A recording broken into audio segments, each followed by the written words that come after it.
Ready? Ready. Hey, my name is Chris Koppel. Welcome to Girl Gone Coastal, Myrtle Beach.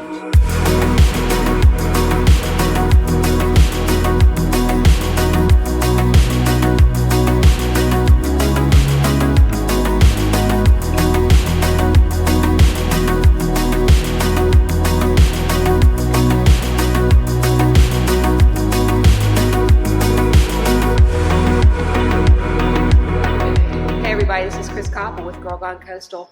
We're here today with Kevin Osborn at the 1233 Distillery. Correct. Right? Not brewery, distillery. Got a lesson on that today. I was kind of curious coming down here, what's the 1233 mean? I know there's a meaning to it. What is it? There is.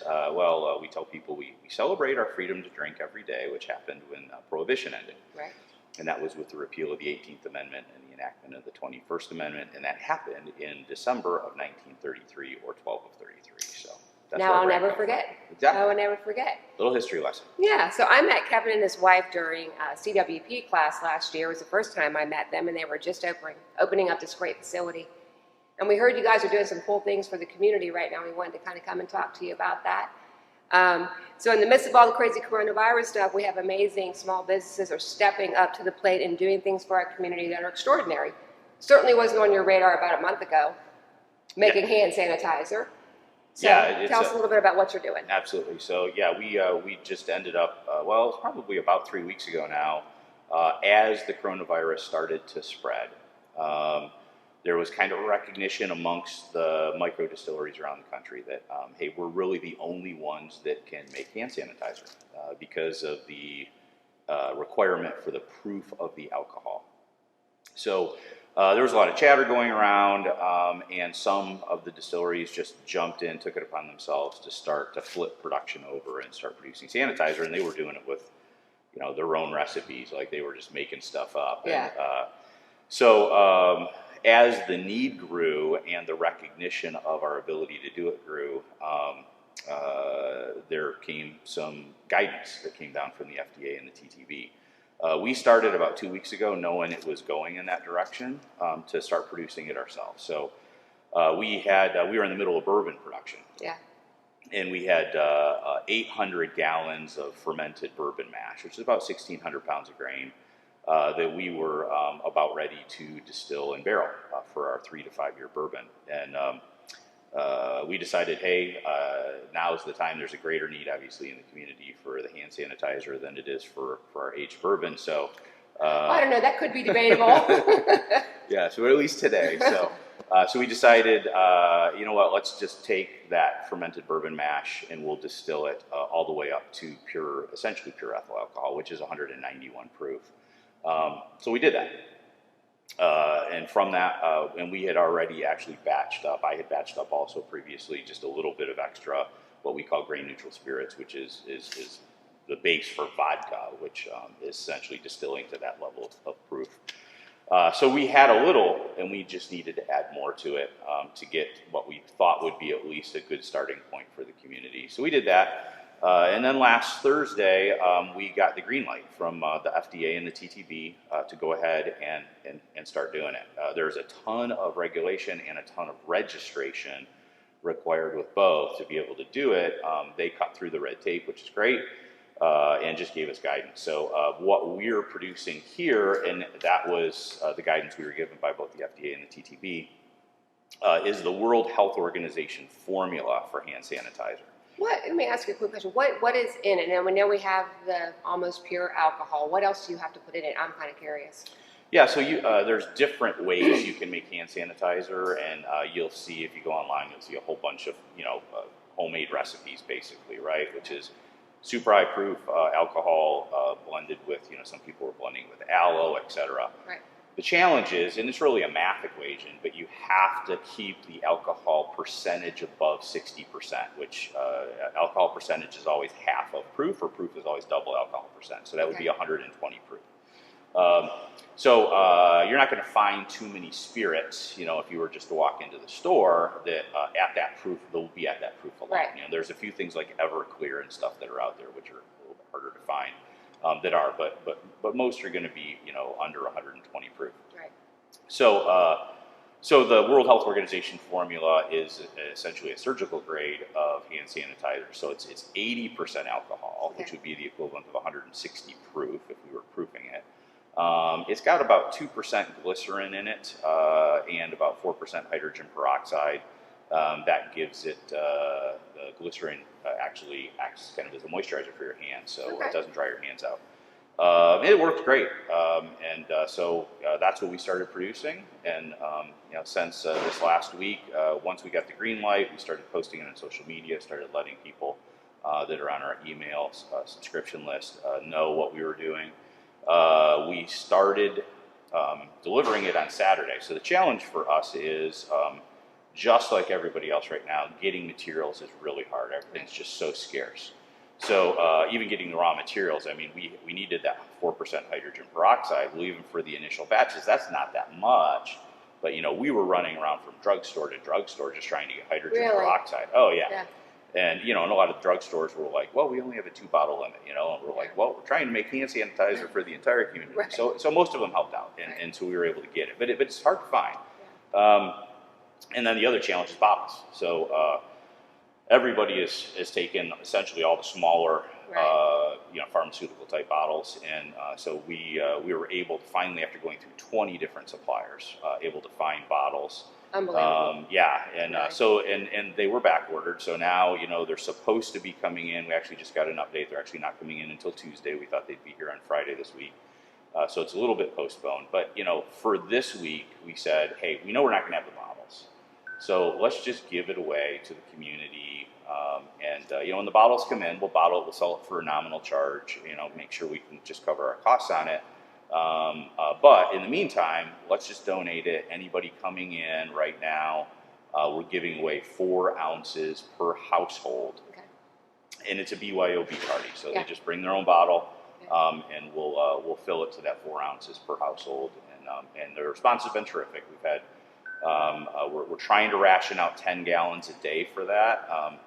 We didn't want to have anybody miss out those first couple of days. Right. So we actually, in the first 2 days, went through 60 gallons.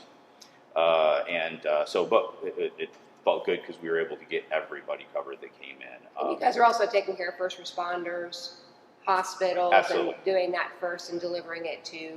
Were you out delivering to fire stations? We weren't delivering it. We've had them come pick it up just because we've been so busy in distributing it to the local community. But they're really our first priority. So, we let them know that, the first responders and the health professionals, we want to take care of you guys first. So we've had, all the fire departments, Myrtle Beach Fire and the Sheriff's Office in Horry County and Georgetown and Loris have all come in to get hand sanitizer, and obviously we're giving them larger quantities because they need it. Absolutely. And then with fire stations, we have taken care of essentially all the fire stations as well. Myrtle Beach was the first one in. They have 7 firehouses under them, so we gave them an initial pretty good size batch. And it's obviously really important for them too because of EMS. So. Absolutely. So we're trying to take care of to all the first responders, and then again, we've had several of the smaller clinics, ask for hand sanitizer. We haven't really had any of the big hospitals ask yet, but of course we're limited in supply, so if they have a much greater need, we may or may not be able to fulfill that. But we certainly want to take care of them.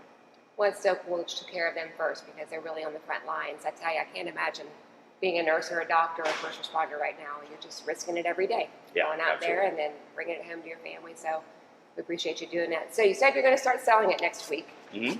What is the cost going to be, and what's the size that you're going to be selling? So they're 4-ounce bottles, and it's $4.95. Okay. So essentially, it's about the same or a little less than, depending on which drugstores you go to, the Purell that you buy. But ours is surgical grade, so it's 80% alcohol, so it's a little more potent than what you're going to buy in the store too. So you don't need quite as much. You don't need quite as much. Right. It's not a gel, so it's a little more liquid in form. Right. So you can either use it with the dispensing caps, or you can, some people are putting it in the little spray bottles, and you can spray it on your hands. Oh, that's a great idea. Yeah, a little goes a long way. Yeah. So if people want to come by and get it next week, What time can they come by? What's that process look like? Because I'm sure you don't want herd of people in the facility. So how's that working? Yeah, so it's been a little bit busier, and we've been trying to have people kind of self-police the whole social distancing thing. Right. And we are social distance, y'all. But what we've been doing is essentially letting in, one or essentially two groups at a time into the tasting room where we'll pour it out for them, and then they'll take it and leave. The hours that we're operating are 11 to 7. Now, because we got the update on when the bottles are coming in, that likely is going to be, we're thinking Tuesday, which means we're hoping, if all goes well, we'll have it available to sell next Wednesday. So we may have a couple days of gap where we don't have any hand sanitizer for people coming in. But we will, if anybody follows us on social media or on email, we'll absolutely let people know. Which we'll link for you in this video. Right. We'll make sure everybody has a connection directly to you. Yeah, so we'll let everybody know as soon as we know for certain when we'll have it available. But right now it's looking like it's going to be probably next Wednesday based on the tracking information I got yesterday. So, which could be true or not. Which could be true or not. We don't know. Exactly. So thank you so much for what you're doing for the community. And as a small business, which you are, you're kind of suffering along with the rest of us who have small businesses. So I just want to take a few minutes to talk about the spirits that you have that people can buy while they're in. And I will be buying some before I leave. I've already identified my booty that I'm leaving with. What do you have available? What can they come in and buy real quick? Give them a little rundown on what's here to take care of the mental part of the the need to relax part. Yeah, if you have to shelter in place, it's nice to have some stuff that helps you get through that, Absolutely. right? So we make 9 different spirits on site here. We do vodkas, infused vodkas, whiskeys, rums, and gin. We've got a straight vodka. We've got a pepper-infused vodka that we make kind of specifically for Bloody Marys. Our gin actually just took silver medal in the International Spirits Competition That's in New Orleans last month. Yeah, we were very excited about that. We've got a sweet tea vodka and a Carolina peach infused vodka that's infused with local peaches. And then on the whiskey side, we have both our Big Six straight bourbon whiskey and our rye whiskey. Both of those are excellent. Those are our aged products that we have. And then we also have 2 rums. We have a silver rum, and then we have a spiced rum. So something for everybody here to help get us through this really difficult time. I'm excited to come in once you guys are open as a distillery again to taste and to check out your facilities. So keep that on your radar when everything calms down. Come in and support Kevin and Rebecca and check out this gorgeous distillery. It's absolutely beautiful. They're just, everything about this place is absolutely beautiful. And your hearts for our community are also beautiful. So thank you so much for your time today. We appreciate it, and we're going to keep following you on social media and looking forward to it all being open.